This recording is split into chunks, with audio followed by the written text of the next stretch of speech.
नमस्कार शेतकरी मित्रांनो, बळीराजा यूट्यूब चॅनलमध्ये आपल्या सर्वांचे मनापासून स्वागत। आज आपण आतापर्यंत आलेल्या महाराष्ट्रातील प्रमुख बाजार समित्यांचे कांदा बाजार बघणार आहेत। तत्पूर्वी आपल्याला छोटीशी विनंती, जर आपण चॅनलला नवीन असाल तर चॅनलला सबस्क्राइब करा, बेल आयकॉन प्रेस करा। चला तर बघूया सविस्तर माहिती। प्रथम बाजार समिती अहिल्यानगर येथे लाल कांद्याच्या वकाली 68,521 क्विंटलची, कमीत कमी भाव मिळाला 200, जास्तीत जास्त 1300, सर्वसाधारण 700 रुपये प्रति क्विंटल।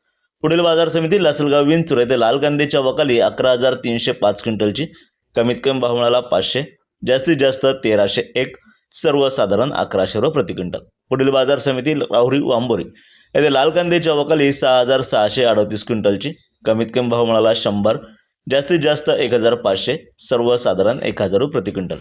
पुढील बाजार समिती पुणे येथे लोकल कांद्याच्या वकाली 17,181 क्विंटलची, कमीत कमी भाव मिळाला 400, जास्तीत जास्त 1400, सर्वसाधारण 900 रुपये प्रति क्विंटल याप्रमाणे। असे होते आतापर्यंत आलेले कांदा बाजारभाव। व्हिडिओ आवडल्यास लाईक करा, शेअर करा, कमेंट करा, चॅनलला सबस्क्राइब करा। धन्यवाद।